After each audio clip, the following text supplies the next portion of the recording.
أعوذ بالله من الشيطان الرجيم بسم الله الرحمن الرحيم صلى الله تعالى على حبيبه محمد وآله وسلم صلى الله تعالى على حبيبه محمد وآله وسلم صلى الله تعالى على حبيبه محمد وآله وسلم آج کے تصال النبی صلی اللہ علیہ وسلم کے لائیو سیشن میں آپ سب کو السلام علیکم اور ہم آپ سب کو خوش آمدید کہتے ہیں۔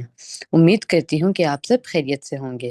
تو آئیے باادب ہو کر سیشن کا آغاز کرتے ہیں۔ مکمل توجہ کے ساتھ کریم آقا صلی اللہ علیہ وسلم سے متصل ہو کر یہاں حاضر ہوں گے۔ یہاں حاضر رہیں تاکہ ہم مکمل طور پر فائدہ اٹھا سکیں۔ یہ کتاب بابا جی حضور حضرت خواجہ شمس الدین عظیمی نے لکھی ہے، آپ صلی اللہ علیہ وسلم کے مہربان اپروول کے بعد۔ اس سے اس کتاب کے مقام، اس کی قدر و اہمیت اور اس سے حاصل ہونے والے انوارات کا بخوبی اندازہ لگایا جا سکتا ہے۔ سب اپنے مائک آف رکھیں اور سیشن کے بعد جب آپ کو اپنا حاصل تفکر پیش کرنے کی دعوت دی جائے تو ہینڈ ریز کیجئے اور اپنی بات کرنے پر مائک آن کر کے بات کر سکتے ہیں۔ بات مختصر اور جامع انداز میں کریں تاکہ زیادہ سے زیادہ ممبرز اپنا حاصل تفکر پیش کر سکے۔ ہم اس کتاب کو صرف ایک کہانی سمجھ کر نہیں پڑھیں گے بلکہ اس کے پیغام کو اپنی عملی زندگی سے جوڑنے کی کوشش کریں گے اور اس کی روشنی میں اپنی زندگی کو سنوارنے اور بہتر بنانے کی بھی کوشش کریں گے۔ آئیے اپنے دلوں کو ادب و احترام کے ساتھ بارگاہ رسالت صلی اللہ علیہ وسلم میں جھکا کر حاضر ہوتے ہیں اور اپنے سیشن کا باقاعدہ آغاز کرتے ہیں۔ لاسٹ سیشن میں ہم نے حضرت ذوالکفل علیہ السلام کی مبارک زندگی کے بارے میں پڑھا۔ ان کی زندگی سے ہمیں بہت اچھے سبق اور رہنمائی ملی جس نے ہماری سوچ اور عمل دونوں پر اچھا اثر ڈالا۔ اب میں آپ سب بہن بھائیوں سے گزارش کروں گی کہ اگر کوئی اس موضوع پر مختصر سی سمری یا اپنے خیالات شیئر کرنا چاہے تو ہم پوری توجہ کے ساتھ آپ کو سننا پسند کریں گے۔ جی سعدیہ بجی۔ بہت شکریہ۔ السلام علیکم ورحمۃ اللہ وبرکاتہ۔ حضرت ذوالکفل علیہ السلام کا جو چیپٹر تھا وہ تھا تو بہت 2.5 پیجز کا، لیکن اس سے بہت اہم ایک ہمیں سبق سیکھنے کو ملتا ہے، اور وہ یہ ہے کہ ہماری اصل کامیابی یہ ہے کہ ہم اللہ تعالیٰ کے ساتھ اپنے تعلق کو مضبوط بنائیں، اور اس تعلق کو مضبوط بنانے کے لیے جو ہمیں 3 طریقے ان کی سٹوری سے بیان کیے گئے وہ بہت ہی پریکٹیکل طریقے ہیں۔ جیسے ان سے وعدہ لیا گیا تھا کہ دن میں روزہ رکھنا، یعنی کہ آپ صرف بھوکے نہیں رہتے بلکہ آپ دیکھیں جب ہم روزہ رکھتے ہیں تو اس میں ہم کیا کرتے ہیں، ہم اپنی آنکھ، زبان، دل سب کو گناہوں سے بچاتے ہیں، یعنی کہ آپ کو دن میں اپنے حواسوں سمیت جب آپ ہوتے ہیں تو آپ کو اپنے نفس پر قابو کرنا آپ سیکھیں گے۔ اسی طرح رات کو اللہ تعالیٰ کی عبادت کے لیے اٹھنا، وہ بھی بظاہر بڑا آپ کے نفس پر سخت ہوتا ہے، گرم بستر چھوڑنا، ٹھنڈے پانی سے وضو کرنا اور پھر اپنے دل و دماغ اور جسم کو اللہ تعالیٰ کی طرف یکسوئی سے جو ہے وہ عبادت کرنا، قرآن پاک پڑھنا۔ تیسرا یہ کہ آپ نے اپنے غصے پر قابو پانا ہے۔ تو آپ ان تینوں طریقوں کو دیکھیں، اس سے کیا ہوتا ہے کہ آپ اپنے نفس پہ قابو پاتے ہیں۔ یہ تینوں طریقے آپ کو جب آپ بتا رہے ہیں کہ جب آپ اپنے نفس پہ قابو پا لیں گے تو آپ اللہ تعالیٰ کی رضا کو پانے کے قریب ہو جائیں گے، اور یہی وہ مقام ہے کہ جس کی طرف اشارہ کیا گیا ہے کہ جس نے اپنے نفس کو پہچان لیا اس نے اپنے رب کو پہچان لیا۔ بہت کے ساتھ پچھلے ٹاپک کے اہم پوائنٹس کو کور کیا۔ ہمارے کوئی اور بہن یا بھائی پارٹیسپیٹ کرنا چاہیں گے، سمری پیش کرنا چاہیں گے؟ ہم اپنے آج کے ٹاپک کی طرف چلتے ہیں۔ آج کے سیشن میں ہم قرآن پاک کے ایک نہایت سبق آموز اور فکر انگیز واقعے کا مطالعہ کریں گے جو سورہ کہف میں بیان ہوا ہے۔ یہ واقعہ ایک ایسے عظیم اور عادل حکمران کا ہے جسے اللہ تعالیٰ نے زمین میں اقتدار، وسائل اور بے شمار صلاحیتیں عطا فرمائی، اور وہ ہیں حضرت ذوالقرنین علیہ السلام۔ حضرت ذوالقرنین علیہ السلام، یاجوج ماجوج۔ اور اے محمد صلی اللہ علیہ وسلم، یہ لوگ تم سے ذوالقرنین کے بارے میں پوچھتے ہیں، ان سے کہو میں اس کا کچھ حال تم کو سناتا ہوں۔ ہم نے اسے زمین میں اقتدار عطا کر رکھا تھا اور اسے ہر قسم کے اسباب و وسائل بخشے تھے۔ اس سے پہلے مغرب کی طرف ایک مہم کا سر و سامان کیا، حتیٰ کہ جب وہ غروب آفتاب کی حد تک پہنچ گیا تو اس نے سورج کو ایک کالے پانی میں ڈوبتے دیکھا، اور وہاں اسے ایک کنویں ملی۔ ہم نے کہا اے ذوالقرنین، تجھے یہ قدرت بھی حاصل ہے کہ تو ان کو تکلیف پہنچائے اور یہ بھی کہ ان کے ساتھ نیک رویہ اختیار کرے۔ اس نے کہا جو ان میں سے ظلم کرے گا ہم اس کو سزا دیں گے، پھر وہ اپنے رب کی طرف پلٹایا جائے گا اور وہ اسے اور زیادہ سخت عذاب دے گا، اور جو ان میں سے ایمان لائے گا اور نیک عمل کرے گا اس کے لیے اچھی جزا ہے اور ہم اس کو نرم احکام دیں گے۔ پھر اس نے ایک دوسری مہم کی تیاری کی، یہاں تک کہ طلوع آفتاب کی حد تک جا پہنچا۔ وہاں اس نے دیکھا کہ سورج ایک ایسی قوم پر طلوع ہو رہا ہے جس کے لیے دھوپ سے بچنے کا کوئی سامان ہم نے نہیں کیا ہے۔ یہ حال تھا ان کا، اور ذوالقرنین کے پاس جو کچھ تھا اسے ہم جانتے تھے۔ پھر اس نے ایک اور مہم کا سامان کیا، یہاں تک کہ جب دو پہاڑوں کے درمیان پہنچا تو اسے ان کے پاس ایک قوم ملی جو مشکل ہی سے کوئی بات سمجھتی تھی۔ ان لوگوں نے کہا کہ اے ذوالقرنین، یاجوج اور ماجوج اس سرزمین میں فساد پھیلاتے ہیں، تو کیا ہم تجھے کوئی ٹیکس اس کام کے لیے دیں کہ تو ان کے اور ہمارے درمیان ایک بند تعمیر کر دے؟ اس نے کہا جو کچھ میرے رب نے مجھے دے رکھا ہے وہ بہت ہے، تم بس محنت سے میری مدد کرو، میں تمہارے اور ان کے درمیان بند بنا دیتا ہوں، مجھے لوہے کی چادریں لا دو۔ آخر جب دونوں پہاڑوں کے درمیان وادی کو اس نے پاٹ دیا تو لوگوں سے کہا کہ اب آگ دہکاؤ، حتیٰ کہ جب یہ آہنی دیوار بالکل آگ کی طرح سرخ ہو گئی تو اس نے کہا لاؤ اب میں اس پر پگھلا ہوا تانبا انڈیلوں گا۔ یہ بن ایسا تھا کہ یاجوج ماجوج اس پر چڑھ کر بھی نہ آ سکتے تھے اور اس میں نقب لگانا ان کے لیے اور بھی مشکل تھا۔ ذوالقرنین علیہ السلام نے کہا یہ میرے رب کی رحمت ہے، مگر جب میرے رب کے وعدے کا وقت آئے گا تو اس کو پیون خاک کر دے گا، اور میرے رب کا وعدہ برحق ہے، اور اس روز ہم لوگوں کو چھوڑ دیں گے کہ سمندر کی موجوں کی طرح ایک دوسرے سے گتھم گتھا ہوں گے، اور سور پھونکا جائے گا، اور ہم ان سب انسانوں کو ایک ساتھ جمع کریں گے، اور وہ دن ہوگا جب ہم جہنم کو کافروں کے سامنے لائیں گے، ان کافروں کے سامنے جو میری نصیحت کی طرف سے اندھے بنے ہوئے تھے اور کچھ سنے بغیر سننے کے لیے تیار ہی نہ تھے۔ تو کیا یہ لوگ جنہوں نے کفر اختیار کیا ہے یہ خیال کرتے ہیں کہ مجھے چھوڑ کر میرے بندوں کو اپنا کارساز بنا لیں؟ ہم نے ایسے کافروں کی ضیافت کے لیے جہنم تیار کر رکھی ہے۔ اے محمد صلی اللہ علیہ وسلم، ان سے کہو کہ ہم تمہیں بتائیں کہ اپنے اعمال سے سب سے زیادہ ناکام اور نامراد لوگ کون ہیں؟ وہ کہ جن کی دنیا کی زندگی کی ساری جدوجہد راہ راست سے بھٹکی رہی اور وہ سمجھتے رہے کہ وہ سب کچھ ٹھیک کر رہے ہیں۔ یہ وہ لوگ ہیں جنہوں نے اپنے رب کی آیات کو ماننے سے انکار کیا اور اس کے حضور پیشی کا یقین نہ کیا، اس لیے ان کے سارے اعمال ضائع ہو گئے۔ قیامت کے روز ہم انہیں کوئی وزن تول نہ دیں گے، اگر ان کی جزا جہنم ہے اس کے بدلے جو انہوں نے کیا اور اس مذاق کی پاداش میں جو میری آیات اور میرے رسولوں کے ساتھ کرتے تھے۔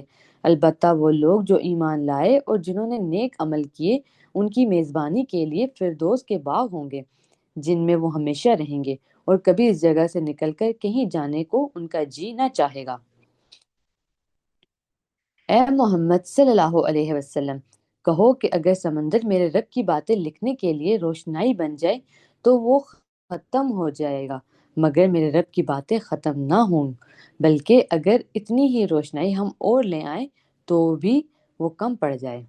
اے محمد صلی اللہ علیہ وسلم، کہو کہ میں تو ایک انسان ہوں تم ہی جیسا، میری طرف وحی کی جاتی ہے کہ تمہارا اللہ بس ایک ہی اللہ ہے، بس جو کوئی اپنے رب کی ملاقات کا امیدوار ہوا اسے چاہیے کہ نیک عمل کرے اور بندگی میں اپنے رب کے ساتھ کسی اور کو شریک نہ کرے۔ سورہ کہف آیت نمبر 83 سے 110۔ ذوالقرنین مفسرین کی نظر میں بائبل میں حضرت دانیال علیہ السلام کا خواب بیان کیا گیا ہے۔ اس میں وہ میڈیا اور فارس کی متحدہ سلطنت کو مینڈے کی شکل میں دیکھتے ہیں جس کے دو سینگ تھے۔ ذوالقرنین کے لفظی معنی ہیں دو سینگوں والا۔ مفسرین ذوالقرنین علیہ السلام کے نام کی کئی طرح تشریح کرتے ہیں۔ نمبر 1، ذوالقرنین اس لیے کہا گیا کہ وہ دو مملکتوں روم اور فارس کا حکمران تھا، اور کرن جس کا معنی سینگ کے ہیں بطور استعارہ کے طاقت و حکومت کے معنی میں استعمال ہوا ہے۔ نمبر 2، امام ظاہری، وہ فتوحات کرتا ہوا اقصائے مشرق و مغرب تک پہنچا اور دونوں خطوں پر بہت سے ممالک پر قابض و مسلط ہوا۔ نمبر 3، اس کے سر میں دونوں جانب سینگ کے مشابہ تانبے کے سے غدود بھرے ہوئے ہیں۔ نمبر 4، اس کی زلفیں دراز تھیں اور وہ بالوں کو 2 حصے کرتا اور ان کی چوٹیاں گوند کر دونوں کاندھوں پر ڈالے رکھتا تھا۔ ان دونوں کو کرن سے تشبیہ دے کر اس کو یہ لقب دیا گیا۔ نمبر 5، اس نے ایک جابر بادشاہ اور اپنی قوم کو توحید کی دعوت دی۔ بادشاہ نے غضبناک ہو کر اس کے سر کے ایک جانب سخت چوٹ لگائی جس سے وہ مر گیا۔ اس کے بعد دوبارہ زندہ ہو کر تبلیغ کا فرض انجام دیا، پھر قوم نے دوسری طرف چوٹ مار کر شہید کر دیا۔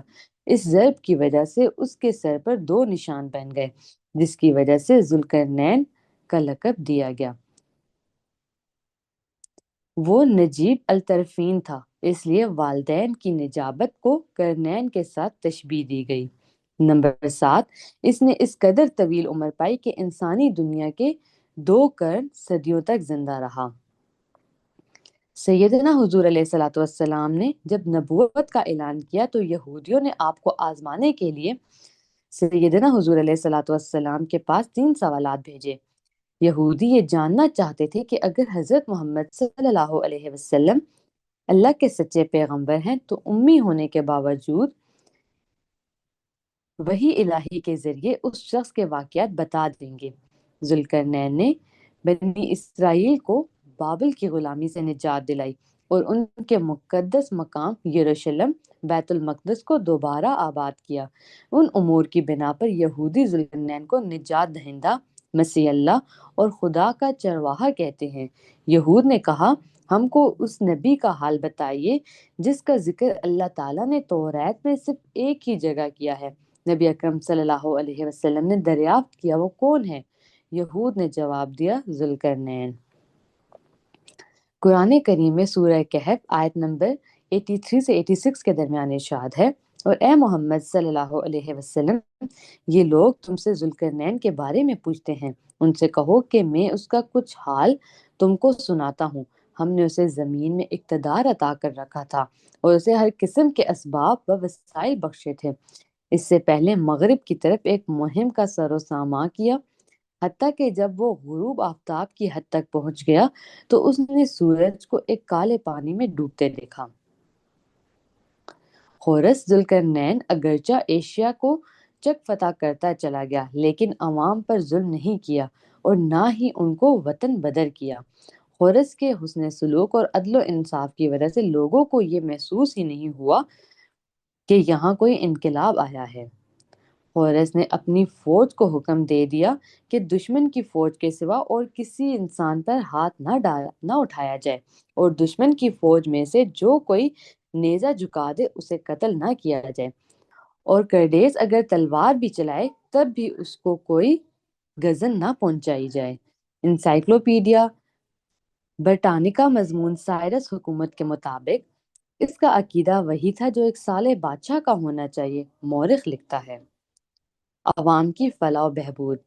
سائرس کا عقیدہ تھا کہ زر جواہرات بادشاہوں کے ذاتی عیش و آرام کے لیے نہیں ہیں، بلکہ یہ خزانے اس لیے ہیں کہ بادشاہ رفع عام کے کام کرے اور ماتحت ساتھیوں کو فائدہ پہنچائے۔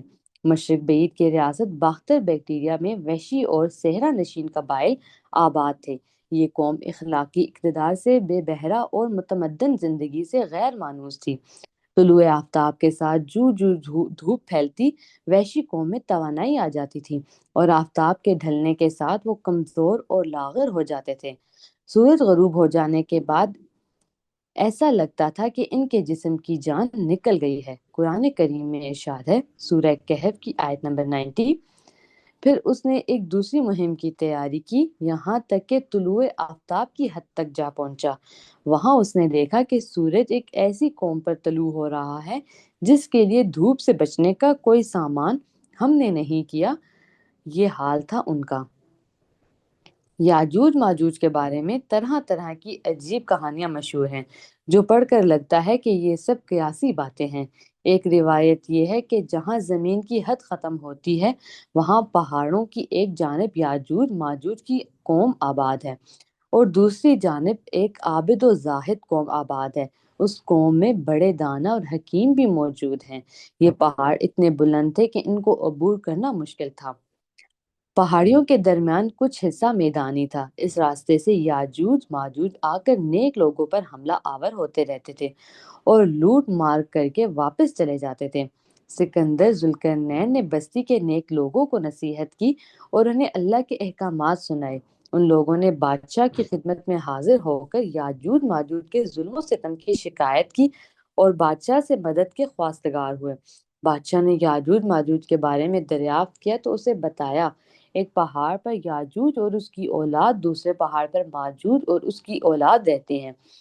ان دونوں کی اولادیں اس کثرت سے ہوئیں کہ ایک بڑی قوم بن گئیں۔ یاجوج ماجوج یافت بن نوح کی اولاد میں سے ہیں۔ یہ دونوں اور ان کے اہل خانہ طوفان نوح کے بعد بچ گئے تھے۔ یاجوج ماجوج کے بارے میں من گھڑت باتوں میں ایک ناقابل قبول بات یہ ہے کہ اس قوم کے بعض افراد دراز قد ہیں، بعض افراد کے قد 3 فٹ اور بعض افراد کے قد ایک بالشت کے برابر ہیں۔ بعض افراد کے کان اتنے بڑے ہیں کہ زمین پر لٹکے رہتے ہیں۔ جب سوتے ہیں تو یہ اپنا ایک کان زمین پر بچھا لیتے ہیں اور دوسرا کان اوڑھ لیتے ہیں۔ یہ قوم تہذیب و تمدن اور اخلاقی اقدار سے ناآشنا ہے، رہن سہن جانوروں کی طرح ہے۔ ان کے کھیتوں میں صرف تل کی کاشت ہوتی ہے، دوسری کوئی چیز نہیں اگتی۔ تل ہی ان کی غذا ہے۔ وہ لوگ انسیولائز ہیں، خدا کو نہ جانتے ہیں نہ مانتے ہیں۔ یاجوج ماجوج کے بارے میں ظلم و ستم کی داستان سن کر سکندر ذوالقرنین نے ان دو پہاڑوں کے درمیان دیوار بنانے کے احکام جاری کر دیے۔ چنانچہ لوہے کی بڑی بڑی شیٹیں جوڑ کر ایک دوسرے کے اوپر رکھ کر انہیں دونوں پہاڑوں کی ویلی میں رکھ دیا گیا اور لوہے کی چادروں کو تیز آگ سے سرخ کر کے ان پر سیسا پگھلا کر ڈال دیا۔ یوں ایک عظیم و شان دیوار، جسے ست سکندری کے نام دیا گیا، تیار ہو گئی۔ پھر اس نے ایک اور مہم کا سامان کیا، یہاں تک کہ جب دو پہاڑوں کے درمیان پہنچا تو اسے ان کے پاس ایک قوم ملی جو مشکل ہی سے کوئی بات سمجھتی تھی۔ ان لوگوں نے کہا کہ اے ذوالقرنین، یاجوج اور ماجوج اس سرزمین میں فساد پھیلاتے ہیں۔ کیا ہم تجھے کوئی ٹیکس اس کام کے لیے دیں کہ تو ان کے اور ہمارے درمیان ایک بند تعمیر کر دے؟ اس نے کہا، جو کچھ میرے رب نے مجھے دے رکھا ہے وہ بہت ہے، تم بس محنت سے میری مدد کرو، میں تمہارے اور ان کے درمیان بند بنا دیتا ہوں۔ مجھے لوہے کی چادریں لا دو۔ آخر جب دونوں پہاڑوں کے درمیان ویلی کو اس نے پاٹ دیا تو لوگوں سے کہا کہ اب آگ دہکاؤ، حتیٰ کہ جب یہ آہنی دیوار بالکل آگ کی طرح سرخ ہو گئی تو اس نے کہا، لاؤ اب میں پگھلا ہوا تانبا انڈیلوں گا۔ سورہ کہف آیت نمبر 92 سے 96۔ صلی اللہ تعالی علی حبیبہ محمد و آلہ وسلم۔ صلی اللہ تعالی علی حبیبہ محمد و آلہ وسلم۔ صلی اللہ تعالی علی حبیبہ محمد و آلہ وسلم۔ تو آج ہم نے حضرت ذوالقرنین علیہ السلام کے پہلے 5 صفات کا مطالعہ کیا ہے۔ اب ہم مل کر کچھ ڈسکشن کریں گے اور اس قصے میں چھپی حکمتوں کو جاننے کی کوشش کریں گے۔ باقی کے 5 صفات انشاءاللہ ہم اگلے سیشن میں پڑھیں گے۔ اب میں آپ سب بہن بھائیوں سے گزارش کرنا چاہتی ہوں کہ آج کے ٹاپک سے جو بات آپ کو سمجھ آتی ہے یا جو حاصل تفکر آپ ہمارے ساتھ شیئر کرنا چاہتے ہیں، ہم آپ کو سن رہے ہیں۔ جی سمینہ باجی۔ السلام علیکم۔ وعلیکم السلام۔ جی بہت شکریہ۔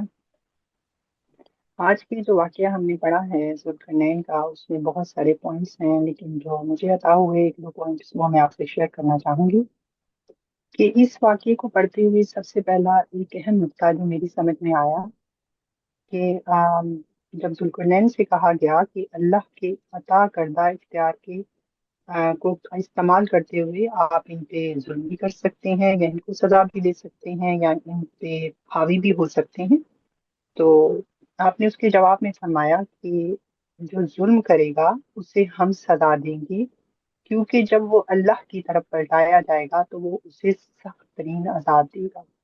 تو اس سے مجھے یہ سمجھ میں آئی کہ دنیا کے طریقے سے دی جانے والی سزا بے شک اللہ تعالیٰ کے عذاب سے بہت نچلے درجے کی ہے۔ اس لیے انہوں نے یہ فیصلہ کیا کہ جو ظلم کرے گا ہم سزا دیں گے، اگر وہ سزا سے اللہ تعالیٰ کی طرف رجوع کر لیتا ہے تو یقیناً وہ اللہ تعالیٰ کی سخت ترین عذاب سے بچ جائے گا۔ تو آج کی زندگی میں، آج کے دور میں اپنے وجود پہ یا اپنی زندگی میں اس کو رکھ کے دیکھوں تو یہ سمجھ میں آتی ہے کہ زندگی میں جو تکالیف آتی ہیں وہ ایکچولی اللہ تعالیٰ کا پیار ہوتا ہے، کہ اللہ تعالیٰ چاہتا ہے کہ ہم اسی زندگی میں جو ہم اس وقت گزار رہے ہیں اس میں ہم اپنے راستے کو صحیح کر لیں، اور اگر ایسا نہیں ہوگا تو پھر اس کے بعد جو آنے والی زندگی ہے اس میں ہمیں سخت ترین عذاب کا سامنا کرنا پڑے گا۔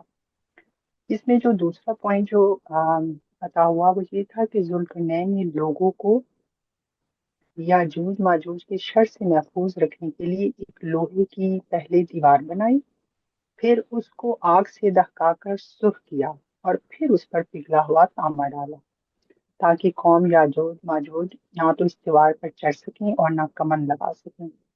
تو اس کو بھی جب میں نے اپنے اوپر رکھ کے دیکھا تو یہ ادراک ہوا کہ نفسانی خواہشات اور شر انگیزیوں سے پناہ اور اس سے تزکیہ صرف اسی وقت ممکن ہے جب ہم حضور نبی کریم صلی اللہ علیہ وآلہ وسلم کی رحمت و شفقت اور آپ علیہ السلام کے دربار عالی مقام کے سند یافتہ وارثین یعنی اولیاء اللہ اور بزرگان دین کی سرپرستی میں ہوں اور ان سے متصل رہیں، جو نفس کے فتنے اور شرانگیزیوں سے محفوظ فرما کر اللہ کے عشق سے ہمارے سینوں کو ہماری دہکائیں اور عرفان الہی سے ہمیں فیض یاب فرمائیں۔ تیسرا نقطہ جو بہت اہم ہے وہ یہ تھا کہ انسان کو یہ ناقص گمان رہے کہ وہ جو کچھ کر رہا ہے وہ ٹھیک کر رہا ہے، لیکن بعض اوقات آپ کی بد نصیبی بھی ہو جاتی ہے اور بعض اوقات اللہ کے نزدیک وہ اعمال ناقابل قبول ہوتے ہیں۔ تو اس سلسلے میں مجھے حضور قلندر بابا اولیاء رحمۃ اللہ علیہ اور حضرت خواجہ شمس الدین عظیمی رحمۃ اللہ علیہ کا دربار عالی مقام کا ایک واقعہ ریکال کر رہی ہوں سب کے لیے اور سب کے سامنے شیئر کرنا چاہتی ہوں کہ حضور قلندر بابا اولیاء رحمۃ اللہ علیہ کے دربار عالی مقام میں ایک شخص نہایت مؤدب ہو کر گھنٹوں کھڑا رہتا تھا۔ حضرت خواجہ شمس الدین عظیمی رحمۃ اللہ علیہ نے سوال کیا کہ حضور یہ شخص اتنا مؤدب ہو کر کھڑا رہتا ہے اور ذکر و افکار میں نہایت مستند ہے، اس کی ترقی کیوں نہیں ہوتی؟ بابا صاحب نے فرمایا کہ یہ بہت اچھا انسان ہے لیکن اولاد کی محبت اس کے دل میں گھر کر گئی ہے۔ بابا جان حضور نے عرض کیا، حضور اولاد کی محبت تو فطری عمل ہے۔ بابا صاحب نے فرمایا، بے شک اولاد کی محبت تو فطری عمل ہے، لیکن اولاد کی محبت اگر خدا کی محبت پر غالب آ جائے تو یہی اولاد فتنہ بن جاتی ہے۔ اولاد کی محبت اگر اس لیے ہے کہ اللہ نے مجھے اولاد کا تحفہ دیا ہے، اولاد میری خوشی کا سامان ہے، اللہ کی نعمت ہے اور میں اس نعمت کا امین ہوں، تو یہی اولاد دین اور دنیا کی بھلائی بن جاتی ہے۔ اس واقعے سے یہ ظاہر ہوتا ہے کہ انسان اپنے اچھے اعمال کے ذم میں کس طرح اللہ سے اور حقیقت میں دوری کا سامان پیدا کر رہا ہوتا ہے۔ تو اس میں ہمیں بہت گہرائی سے اپنے اعمال پہ نظر رکھنی چاہیے کہ ہم ہر وقت ہر عمل کو اپنی نسبتوں سے اور اللہ کی طرف اس کو موڑ دیں، یعنی ہر وقت کیئر آف اللہ رہیں۔ چوتھا نقطہ جو مجھے اس سے میں عطا ہوا وہ یہ تھا کہ اللہ تعالیٰ نے اپنے محبوب پاک صلی اللہ علیہ وآلہ وسلم سے فرمایا کہ آپ صلی اللہ علیہ وآلہ وسلم رسول ہیں، آپ کا کام صرف پیغام دینا ہے، ان کا معاملہ میرے ساتھ ہے، اگر ان کو میری ملاقات کا یقین ہے اور تو یہ یقیناً ان کی زندگی کا مقصد صرف اور صرف اطیع اللہ اور اطیع رسول ہی ہوگا، اور یقیناً اس کا حصول صرف اور صرف قرآن سنت پر عمل کرنے سے ہی ممکن ہے۔ بہت شکریہ، صرف تھوڑے سے پوائنٹ تھے جو میں نے کہا میں اپنے بہن بھائیوں سے شیئر کروں۔ بہت شکریہ آپ کا سمینہ باجی، بہت زبردست پوائنٹ تھے آپ کے، بہت اچھے سے آپ نے جو بیچ میں پوائنٹس ان کو ہائی لائٹ کیا۔ بالکل ہمیں بھی جو ہے دنیا میں مگن ہو کر اللہ پاک سے دور نہیں ہونا، بلکہ ہمیں ہر چیز کو اللہ پاک سے منسلک کرنا ہے۔ اور جیسے آپ نے اوپر بھی بات کی تو یہ پوائنٹ بہت اچھا تھا کہ ہمیں خود کو اپنے جو مرشد ہیں، اپنے جو بزرگ ہیں، ان کے حوالے کرنا ہے، ان کے سپرد کرنا ہے، یعنی جو ہمارے بزرگان دین ہیں ان کی زیر سرپرستی رہ کر ہی ہمیں اپنے اعمال کو درست کرنا ہے۔ بالکل بہت زبردست تھا جی حمیرہ باجی۔ السلام علیکم۔ وعلیکم السلام۔ بہت شکریہ آپ کا۔ جب ابھی بھی ماشاء اللہ توجہ سے سنا اور کل بھی جب اس کو پڑھا حضرت ذوالقرنین علیہ السلام کو، تو بہت سے پوائنٹ جو ہے وہ باطنی طور پہ سمجھ میں آئے کہ ہمارے اوپر یہاں پہ کون سی باتیں اپلائی کریں یا ان کا مقصد کیا ہے۔ تو وہ کچھ پوائنٹس ہیں وہ میں آپ کے ساتھ شیئر کرتی ہوں۔ تو بیسیکلی تو حضرت ذوالقرنین علیہ السلام کا ذکر قرآن مجید میں خاص طور پہ سورۃ کہف میں آتا ہے، اور ظاہری طور پہ وہ ایک عظیم حکمران، عادل بادشاہ اور اللہ کے بندے کے طور پر بیان ان کو کیا گیا ہے، لیکن ان کی اصل عظمت ان کی باطنی بصیرت اور قوت ادراک میں ہے۔ تو اگر ہم باطنی طور پہ دیکھتے ہیں تو ذوالقرنین وہ انسان ہے جو ظاہر اور باطن دونوں جہانوں پہ گرفت رکھتا ہے، یعنی ایک طرف مادی دنیا اسباب اور دوسری طرف روحانی دنیا یعنی اللہ پر توکل۔ یہ وہ مقام ہے جہاں انسان صرف دنیاوی عقل سے نہیں بلکہ نور بصیرت سے فیصلہ کرتا ہے۔ قرآن کریم میں ان کے 3 بڑے سفر بیان ہوئے ہیں جو کہ ہمارے اندر کے ہی سفر ہیں۔ جب مغرب کے سفر کو پڑھا تو محسوس ہوا کہ یہ ہمارے نفس کی تاریکی بیان کی جا رہی ہے، یعنی ہمارے نفس میں جو غصہ، حسد، تکبر ہے، یہ تاریکی ہے ہمارے اندر۔ اور سورۃ کہف میں اللہ تعالیٰ فرماتے ہیں جو ظلم کرے گا ہم اسے سزا دیں گے، یعنی یہ ہم اپنے اوپر خود ہی ظلم کریں گے اگر ہم غصہ، حسد، تکبر کو رکھیں گے۔ تو یعنی اس کا یہی حل ہے کہ اپنے نفس کو ہمیں ہر حال میں قابو میں رکھنا ہے۔ اور جب مشرق کے سفر کو دیکھا تو اس میں ہمیں سورج کا جو طلوع ہونا نظر آیا، تو یہاں جو مجھے محسوس ہوا وہ یہ کہ یہ روشنی ہے اللہ تعالیٰ کی، ہماری اپنی کوئی اس میں وہ نہیں ہے، کارستانی ہے یا ہماری کوئی بھی اس میں یہ سب اللہ کا کرم ہے۔ اور جب یاجوج ماجوج اور دیوار کو دیکھا تو مجھے بڑا گہرے پوائنٹ اس کے اوپر نظر آئے کہ یاجوج ماجوج ہے کیا۔ موسٹلی تو اس کو ایک قوم کے طور پہ دیکھا جاتا ہے، لیکن اب ظاہری باطنی طور پہ جب دیکھا تو محسوس ہوا کہ یہ تو میرے بے قابو خیالات ہیں، میرے نفس کی بغاوت ہے، میرا ذہنی انتشار ہے جو یاجوج ماجوج ہے، یہ میرے اندر جو موجود ہے۔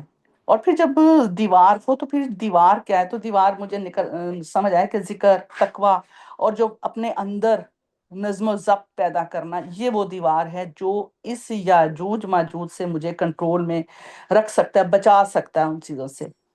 تو یہاں پہ جو بات بار بار اس چیپٹر میں پڑھی وہ یہ کہ ذوالقرنین علیہ السلام ہر بات میں یہ فرماتے تھے کہ یہ اللہ کی رحمت ہے، یعنی کہ اپنی کوئی طاقت ہماری نہیں ہے، سب کچھ جو ہے وہ اللہ پاک کی عطا ہے۔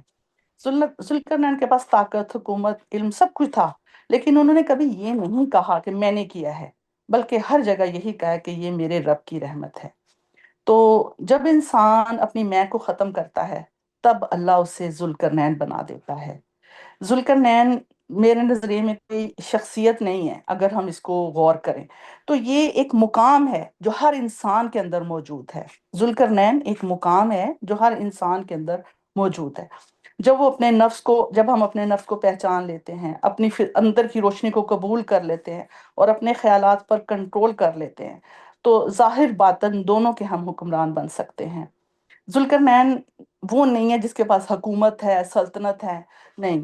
ذوالقرنین وہ ہے کہ ہم اپنے نفس پہ حکومت کریں، اس کو کنٹرول کریں، اس کو چلائیں اس طرز پر جس طرز پہ قرآن کریم ہمیں حکم دیتا ہے۔ قرآن کریم میں ارشاد فرمایا گیا ہے یاجوج ماجوج باہر نہیں ہمارے اندر ہے، اور دیوار پتھر کی نہیں ہے، ذکر کی ہے۔ اور جب بندہ یہ کہتا ہے نا کہ یہ سب میرا نہیں میرے رب کا ہے، تو یقین جانے کہ تب اللہ تعالیٰ اسے دونوں جہانوں کا مالک بنا دیتا ہے۔ بہت شکریہ۔ بہت شکریہ آپ کا حمیرہ باجی، آپ نے بہت زبردست پوائنٹ ہمارے ساتھ شیئر کیے۔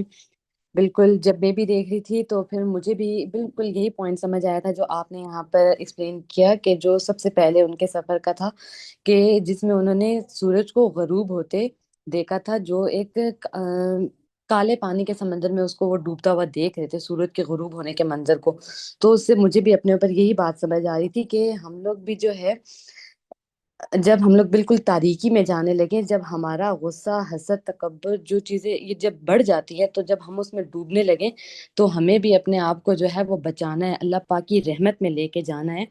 جیسے آپ نے یہاں پر ذکر بھی کیا کہ حضرت ذوالقرنین علیہ السلام ہر بات میں یہی کہہ رہے تھے کہ یہ سب اللہ پاک کی رحمت کے ذریعے ہے سب کچھ، یعنی وہ اپنا کچھ نہیں، اپنے آپ کو بیچ میں سے ہٹا کر سب کچھ اللہ پاک کی طرف لے کے جا رہے ہیں. تو ہمیں بھی اپنے آپ کو درست کرنا ہے، اپنی جو ہے اصلاح کرنی ہے، اور اپنے آپ کو اپنے بزرگوں، اپنے مرشد کے جو ہے حضور، ان کے انڈر دے کر، ان کے انڈر رکھ کر اللہ پاک سے کنیکٹ ہونا ہے جو ہمارا اصل ہے. اور اسی طرح سے پھر ہم لوگوں کو اپنے جو ہے اپنے اندر سفر کرنا ہے. اور یہ جو یاجوج اور ماجوج کی بھی جو آپ نے بات کی کہ ہمیں اپنے بے قابو خیالات کو جو ہے وہ قابو میں رکھنا ہے، ہمیں اپنی اصلاح کرنی ہے. ان پر یہی ہمیں جو لیسن مل رہا تھا. جی اصغر بھائی، آپ کیا کہنا چاہیں گے؟ السلام علیکم، بسم اللہ الرحمن الرحیم. بس ایک نقطہ شیئر کروں گا جو میں نے ہائی لائٹ کیا ہوا تھا. فرما رہے ہیں اے محمد صلی اللہ علیہ وسلم، ان سے کہو ہم تمہیں بتائیں کہ اپنے اعمال سے سب سے زیادہ ناکام اور نامراد کون لوگ ہیں؟ وہ کہ جن کی دنیا کی زندگی کی ساری جدوجہد راہ راست سے بھٹکی رہی اور وہ سمجھتے رہے کہ وہ سب کچھ ٹھیک کر رہے ہیں. ہم جو سمجھ رہے ہیں کہ ہم سب کچھ ٹھیک کر رہے ہیں، تو اس کی پھر صنعت کیا ہوگی؟ فرما رہے ہیں یہ وہ لوگ ہیں جنہوں نے اپنے رب کی آیات کو ماننے سے انکار کیا اور اس کے حضور پیشی کا یقین نہ کیا. تو حال پر ہم دیکھتے ہیں کہ رب کی آیات مبارکہ جو نشانیاں قرآن پاک میں ہیں، جو ہمارے اندر ورک کر رہی ہیں، جیسے ذوالقرنین کے اندر ورک کر رہی تھی. ہمیرا آپ ہی نے سمجھایا، بہت اچھا لگا، اور میں نے نوٹ کی ساری باتیں ہمیرا باجی کی. اسی طرح وہ جو نشانیاں ہمارے اندر کام کر رہی ہیں، اس کے مد نظر رکھتے ہوئے اس کے حضور پیشی کا یقین نہ کیا. میرے اندر جو اللہ تعالیٰ کی نشانیاں کام کر رہی ہیں، میں نے ان کو مد نظر نہ رکھا، نوٹ نہ کیا، اور اپنے آپ کو اللہ کے سامنے پیش نہ کیا، تو اس لیے ان کے سارے اعمال ضائع ہو گئے. اب یہاں پہ ذوالقرنین فرما رہے ہیں کہ یہ سب کچھ میرے رب کی رحمت ہے. یعنی انہوں نے اپنے ذمہ کچھ بھی نہیں کیا، جو بھی اچھے کام کیے وہ اللہ تعالیٰ کو سامنے رکھتے ہوئے کیے.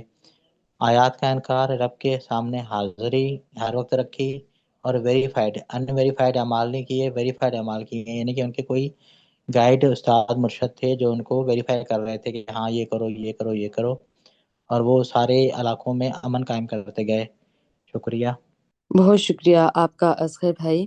بالکل، ہمیں بھی جو ہے حضرت ذوالقرنین علیہ السلام کے قصے سے اسی طرح کے لیسن ملتے ہیں کہ ہمیں بھی مشکل حالات میں فوری حل کے بجائے مستقبل کو دیکھ کر منصوبہ بندی کرنی چاہیے، اور ہمیں جو ہے وہ مسئلے کی جڑ تک پہنچنا چاہیے. جیسے حضرت ذوالقرنین علیہ السلام نے ان کے مسائل کو دیکھ کر اس کے مطابق حل نکالا، اور عارضی حل کے بجائے اصل سبب کو سمجھ کر مسائل کو حل کرنا چاہیے. اور ساتھ میں ایک پوائنٹ یہ بھی بہت اچھا تھا کہ ہمیں بھی جو ہے وہ دوسروں کے مشورے اور دوسروں کے تعاون کے ساتھ ہی کام کرنا چاہیے، کیونکہ بڑے فیصلے اور کام دوسروں کی رائے اور تعاون کے بغیر مکمل نہیں ہوتے. جی سعدیہ جی. جی، آج کا جو اگر ہوم ٹیک میں اس سیشن سے دیکھوں تو اپنے لیے جیسے میں اس کو ایسے بیان کروں گی کہ اللہ تعالیٰ نے ہمیں اگر کسی بھی قسم کا، کسی بھی لیول کا کوئی فہم عطا کیا ہے، کوئی طاقت یا کسی قسم کا کوئی اختیار عطا کیا ہے، تو جس طرح حضرت ذوالقرنین علیہ السلام اس کو اللہ تعالیٰ کی رحمت سے ایسوسیٹ کرتے تھے، اپنی ہر اچھی بات کو اور ہر طاقت کو، تو اسی طرح ہمیں بھی اس کو اللہ تعالیٰ کی طرف سے ایک امانت سمجھنا چاہیے، اور اس امانت کو اس کے حقدار تک پہنچانا ہمارے لیے بہت ضروری ہے. کہ جو اللہ تعالیٰ نے ہمیں، چاہے وہ پیسہ ہے، چاہے علم ہے، فہم ہے، چاہے کسی کو حوصلہ دینے کی بھی اگر طاقت ہے، تو آپ کی اس دولت سے لوگوں کو بہتری ملے، انصاف ملے. اور اس سلسلے میں سورہ النساء کی آیت نمبر 58 ہے، اس کو میں بیان کرنا چاہوں گی کہ اس میں اللہ تعالیٰ فرماتا ہے کہ بے شک اللہ تعالیٰ تمہیں حکم دیتا ہے کہ امانتیں ان کے حقداروں کو ادا کرو، اور جب لوگوں کے درمیان فیصلہ کرو تو انصاف کے ساتھ فیصلہ کرو۔ یعنی کہ آپ کے پاس سمجھ لیں کہ جب بھی کچھ ایسا عطا کیا گیا ہے کہ جس کو رش کی نگاہ سے دیکھا جا سکتا ہے تو وہ امانت ہے اللہ کی، اور اس کو صحیح طریقے سے استعمال کرنا جو ہے وہ ہم پہ فرض ہے۔ بہت شکریہ۔ بہت زبردست سعدیہ باجی، بہت شکریہ۔ بالکل ہمیں بھی جو ہے ہمارے پاس جو علم بھی آتا ہے وہ ہمارے پاس امانت ہے، ہمیں اس امانت میں خیانت کیے بغیر اگلے کے حقدار تک پہنچانا ہے۔ جی مریم باجی۔ السلام علیکم جی، علی بابا جی، سب نے بہت اچھے پوائنٹ سارے آلموسٹ مجھے تو لگتا ہے ڈسکس کر دی ہیں۔ بس تھوڑا سا اور مجھے جو ہائی لائٹ ہو رہا تھا میں نے کہا شیئر کرتی ہوں آپ سے، کہ ادھر مجھے ایک اور پوائنٹ ہائی لائٹ ہوا، جیسے میرا باجی نے بھی، سمینا باجی نے، سعدیہ باجی نے اپنے اندر، اصغر بھائی نے، سب نے بتایا، تو میں اپنے اندر ہی دیکھ رہی تھی، تو ادھر مجھے ایک یہ پوائنٹ بھی نظر آیا کہ حضرت ذوالقرنین نے جو ہے انہوں نے صرف دعا نہیں کی، انہوں نے یہی بھی ہمیں یہاں پہ لیسن دیا کہ آپ نے ایکشن بھی کرنا ہے۔ انہوں نے کہا محنت کرو، انہوں نے پلان بنایا، جب انہوں نے یاجوج ماجوج کے اگینسٹ انہوں نے کہا کہ ٹھیک ہے یہ پرابلم ہے، اس کو سولوشن کی طرف جاتے ہیں، پینک نہیں ہوئے، سولوشن کی طرف لے کے گئے۔ انہوں نے کہا محنت کرو آپ میرے ساتھ، یہ آئرن کی شیٹس مجھے لا کے دو اور اس کو بلڈ کرتے ہیں۔ تو پلان بنایا، لوگوں کو آرگنائز کیا، ریسورسز کو یوز کیا جو اللہ تعالیٰ نے ان کو دیے ظاہری طور پہ بھی، تو یہ ایک انجینئرنگ سولوشن انہوں نے اس ٹائم پہ دیا۔ تو اس سے یہ مطلب نور ہدایت ملتی ہے کہ انٹینشن کا بیج جو ہے نا وہ تو ضروری ہے، لیکن اس کو اپنے ایکشن میں لانا بھی ضروری ہے، امپلیمنٹ بھی کرنا ضروری ہے۔ تو یہ ایک پورے سسٹم کا مطلب سمجھ آتی ہے، بہت اچھا سسٹم ہمیرا باجی نے پہلے سمجھایا ہے کہ آپ کے اندر یہ پورا ایک سسٹم کام کر رہا ہے۔ اس سے مجھے یہ فیل ہوتا ہے کہ یہ صرف باہر کے کنگڈم کی بات نہیں ہے، یہ ہمارے اندر کے کنگڈم کی بات ہے۔ یہ کنگڈم سب سے پہلے میرا اپنا وجود ہے، اس کے اندر وہ جو نفس ہے جس کو قرآن پاک نفس کہتا ہے، اور عام آج کل ہم اس کو اورا کہتے ہیں، سول مطلب روح کہتے ہیں عام زبان میں، لیکن قرآن پاک اس کو نفس کہتا ہے۔ تو اس کو کنٹرول کرنے کی بات ہے کہ اللہ تعالیٰ آپ کو پاور ہر چیز دے رہا ہے، اور یہ بھی ویسے اس میں بڑا نقطہ ہے کہ وہ کہتے ہیں کہ اللہ نے مجھے یہ پاور دی ہے، تو یہ بھی بتایا جا رہا ہے کہ اللہ آپ کو انیبل کرتا ہے کہ تو آپ اس کو کنٹرول بھی کر پاتے ہیں اپنے نفس کو۔ اور پھر یہ کنگڈم اپنے اندر کا بھی ہے، اور پھر سب سے پہلے اپنی ویسینٹی میں، اپنے ارد گرد مجھے فیل ہوتا ہے سب سے پہلے آپ کی فیملی ہے، وہ بھی آپ کا کنگڈم ہوتی ہے۔ تو آپ اس کو کیسے لے کے چل رہے ہیں؟ کیا آپ اس کی چیزیں، پرابلمس کو سالوٹ کرتے ہیں ویسے جیسے ہمیں کرنا چاہیے؟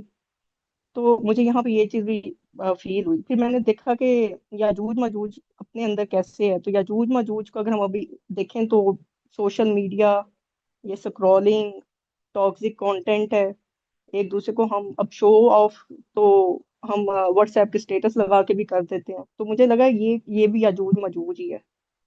تو اس کے لیے پھر انہوں نے کیا کیا، وال بلڈ کی، آئرن کی، تو وہ وال اپنے اندر پھر کیا ہونی چاہیے، تو وہ یہی ہے کہ ہم اپنے اس وال کو جو ہے بلڈ کریں، ایک ہیلدی باؤنڈری کریٹ کریں، اپنا ہیلدی ٹائم رکھیں کسی بھی چیز کو یوٹیلائز کرنے کا، چاہے وہ سوشل میڈیا ہے یا آپ کا موبائل ہے یا کچھ بھی ہے۔ اور پھر ایک اور یہاں پہ بڑا اچھا لیسن مل رہا تھا ہیوملٹی کا، کہ وہ پیک پہ تھی، کہ ان کے پاس کنگڈم تھا ظاہر باطن دونوں کا، لیکن وہ ایک ہی بات انہوں نے، جیسے باجی عمیرہ نے بھی بتایا، کہ انہوں نے یہی کہا کہ یہ میرے رب کی رحمت ہے۔ تو یہاں پہ یہ پتہ چلا کہ اصل پاور، اصل بزرگی یہی ہے کہ آپ سکسیس کی پیک پر ہوں، ہر چیز میں آپ کامیاب نظر آ رہے ہوں، لیکن آپ پھر بھی اتنے ہی ہمبل ہوں، اتنے ہی گراؤنڈیڈ ہوں، کہ آپ کے عمل سے، آپ کی بات سے، آپ کے کسی جسچر سے یہ محسوس ہی نہ ہو کہ آپ کس لیول پہ ہیں۔ اگلے بندے کو یہی لگے کہ یار یہ تو بس ایسے ہی ہے، چاہے آپ جس مرضی لیول پہ ہوں۔ یہ ایک بہت بڑا لیسن ہے ہیوملٹی کا اس کے اندر، کہ وہ کہتے ہیں یہ میرے رب کی رحمت سے ہے، میں تو کچھ بھی نہیں ہوں۔ ایگو آپ کی زیرو۔ اور یہاں پہ پھر جو اور مجھے بات ایک